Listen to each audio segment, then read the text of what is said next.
જો કોઈ બ્લાઉઝમાં આગળનું ગળું આવી રીતે શેપ વાળું હોય, અલગ રીતનું ગોળ ના હોય, મતલબ મેન કરીને આમ નીચે પોઈન્ટ પડતો હોય એવું હોય, પાન ગળું છે, આ પંચકોણ છે, આ પંચકોણમાં થોડું રાઉન્ડ વાળું છે, તો એવા કોઈ પણ ગળા હોય તો એમાં આગળથી ઘણીવાર ફિનિશિંગ ઓછું આવતું હોય છે, બરાબર નથી આવતું. તો એના માટે શું કરવું આપણે કે બધામાં આપણે શું કરતા હોઈએ છીએ કે હુંકાઈની પટ્ટી અહીંયા પહેલા બનાવી લઈએ અને પછી ગળું બનાવતા હોઈએ છીએ, તો એના લીધે પ્રોબ્લેમ આવતી હોય. તો આવા ગળામાં શું કરવાનું વધારે ફિનિશિંગ લાવવા માટે કે સૌથી પહેલા જે ગળું છે ગળું બનાવી લેવાનું અને પછી હુંકાઈની પટ્ટી બનાવવાની. તો કઈ રીતે કરવું એ કરીને બતાવું. તો આ જે એક્સ્ટ્રા કપડું હતું એમાં આપણે આ જે ગળાનો શેપ છે એ જ શેપમાં પટ્ટી કટિંગ કરી લીધી છે ગળામાં મૂકવા માટે. જો કેનવાસ નાખવું હોય તો કેનવાસની પટ્ટી બનાવીને પણ મૂકી શકાય, પણ હું સાદી જ મૂકું છું. તો પહેલા ગળું બનાવી લઈએ આપણે. તો આ બંને પટ્ટીને પહેલા વાળી લેશું આપણે કાચી આવી રીતે.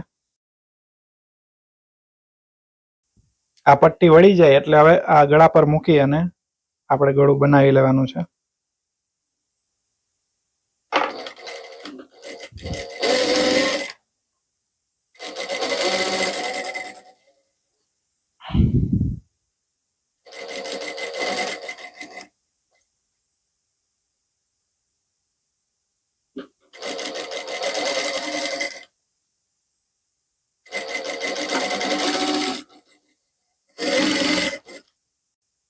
આ સિલાઈ લાગી જાય એટલે અહીંયા ખાલી એક ખૂણામાં જ કટ લગાવવાનો છે, બીજે કંઈ કટ લગાવવાની જરૂર નથી. અંદર સાઈડ ગોળાઈ હોય તો ગોળાઈમાં કટ લગાવવાનો.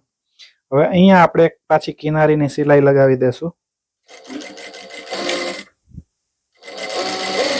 આ ગળા બની જાય આગળનું એટલે હવે એક વખત આમાં આમ વ્યવસ્થિત રાખી અને એકવાર પ્રેસ લગાવી દેવાની, જેથી કરીને આ વ્યવસ્થિત બેસી જાય. એના પછી આપણે હુંકાઈની પટ્ટી બનાવવાની છે. તો હુંક અને આઈની પટ્ટી કટિંગ કરી લીધી છે આપણે.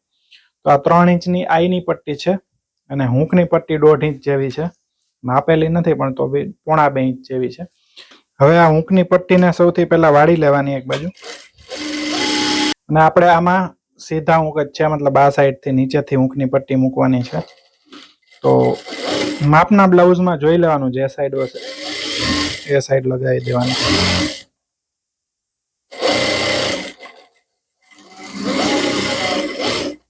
હવે એક આમાં કિનારીની સિલાઈ લગાવી દેવાની. હવે આમાં અહીંયાથી વાળી દેવાનું અને આ જે આપણું ગળું છે એની ઉપર થોડું વાળવા પૂરતું કપડું રહેવા દેવાનું, બીજું કટિંગ કરી દેવાનું. અને અહીંયાથી એક્ઝેક્ટ શેપમાં આપણાથી વળે તો ટ્રાય કરવાની આવી રીતે આમ વાળવાની, ના વળે તો થોડું હાથથી આપણે ટાંકા લગાવવા પડે. આમાં આવી રીતે વળી જાય તો વધારે સારું. અહીંયાથી શરૂઆત કરવાની અને આ જે આપણો પોઈન્ટ છે આમાં એ બહાર નીકળે છે તો એને અંદર લઈ જવાનો અને આ ડિસમિસ રાખવાની સાથે, એનાથી આ પોઈન્ટને અંદર જવા દેવાનો એટલે બહાર ના નીકળે. અંદરની સાઈડ જ છે એટલે થોડું ઘણું જો કપડું બહાર રહેશે તો બી ચાલશે, એવું કંઈ નથી, પણ જેટલું બને એટલું અંદર જવા દેવાનું આવી રીતે. ને પછી અહીંયા પણ પાકી સિલાઈ હું તો લગાવી દઉં છું, જેથી કરીને હુક સાઈડ છે ને હાથ સિલાઈ નીકળે નહીં. ઘણી વખત અહીંયા હાથ સિલાઈ નીકળવાના ચાન્સ રહી છે એટલા માટે. તો આ હુકની પટ્ટી બની ગઈ અને અહીંયા વ્યવસ્થિત આપણે ફિનિશિંગ પણ આવી ગયેલું છે. હવે આમાં અહીં જોઈએ તો એક ધારની સિલાઈ કિનારીની પણ લગાવી શકાય ગળામાં, અથવા તો દૂર એક ચાંપની. આ પછી કરશું. મેન આપણું કામ છે હુંકાઈ પટ્ટી આના પછી કેમ બનાવી એ બતાવવાની. તો આ હુંકની પટ્ટી બની ગઈ. હવે એના પછી આપણે આ આઈની પટ્ટી પણ જોઈ લઈએ. પછી આ જે મેન કપડું છે એને પણ આના માપથી અથવા થોડું મોટું મોટું કટિંગ કરી અને અસ્તરની સાથે જ ચારે બાજુ સિલાઈ લગાવી દેવાની. હવે આ અસ્તરના માપથી જે એક્સ્ટ્રા કપડું છે એને કટિંગ કરી દેશું આપણે.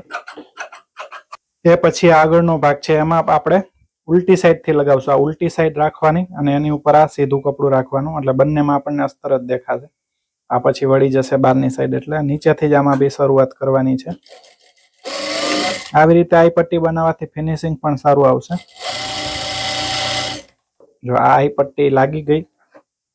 હવે આને આપણે જેટલી પોળી રાખવાની હોય એટલું બહાર રહેવા દેવાનું, બાકી બીજું બધું કપડું વાળી દેવાનું અને આખે આખું આવી રીતે જોઈ લેવાનું કે બરાબર સીધું કપડું આવે છે કે નહીં. એવી રીતે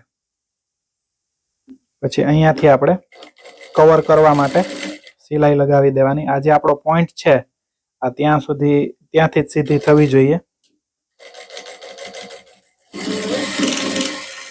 અને કંઈ કન્ફ્યુઝન લાગે ઉપર નીચે તો આપણે આ સાઈડથી પણ ચાલુ કરી શકીએ, એમાં કંઈ વાંધો નહીં, પહેલી સાઈડથી ના ફાવતું હોય તો. અને ઉપરનું આપણે એક્સ્ટ્રા કપડું કટિંગ કરી દીધું છે. હવે આને આમ પલટી કરી દેવાની આવી રીતે, અને અહીંયાથી દોરા કે કંઈ દેખાતું હોય એને કટિંગ કરી દેવાનું. અને આ જે વધારાનું કપડું છે એને બહાર નહીં આવવા દેવાનું, ખાલી બસ એટલું ધ્યાન રાખવાનું, અંદર જવા દેવાનું.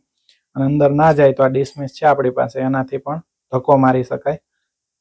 આ એમનેમ ચાલ્યું જશે.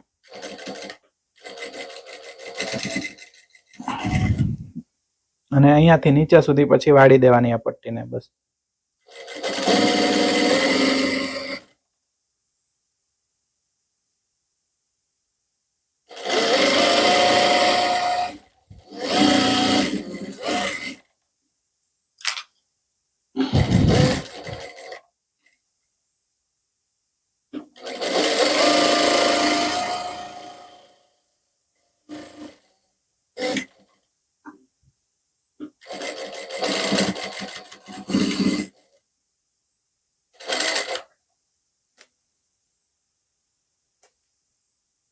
તો આ આપણું ગળું ફિનિશિંગથી બની ગયું. આપણે પાછળથી ગળું બનાવીએ ત્યારે એક્ઝેક્ટ અહીંયા જ પોઈન્ટ પડે એવું ના બને. ઘણી વખત આગળ પાછળ પોઈન્ટ થઈ જતો હોય, ગળામાં ઘણી બધી પ્રોબ્લેમ આવી જતી હોય.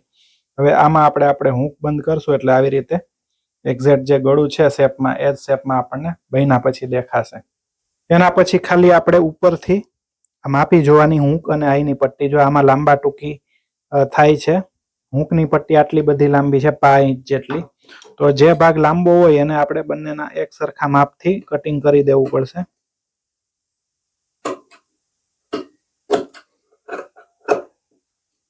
આવી રીતે. અને આઈની પટ્ટીમાં એક્સ્ટ્રા વધારાનું કપડું છે એને કટ કરી દેવાનું. હવે એકવાર ફરીથી માપ કરી જોઈએ, બરાબર જ છે ને? હવે આઈ હૂકની પટ્ટી એકદમ એક્ઝેક્ટ બરાબર આવે છે. તો આ બરાબર થઈ ગયું. તો આ એકદમ ફિનિશિંગ આનાથી બહુ સારું આવે છે. મેન તો આગળ આવા પોઈન્ટ વાળા ગળા હોય એમાં બહુ પ્રોબ્લેમ થતી હોય. તો આ વિડીયો તમને કેવો લાગ્યો અમને કમેન્ટ કરીને જરૂરથી કહેજો. સારો લાગ્યો હોય તો લાઈક, શેર અને અમારી ચેનલને સબસ્ક્રાઇબ જરૂરથી કરજો. આ વિડીયો જોવા માટે તમારો ખૂબ ખૂબ આભાર.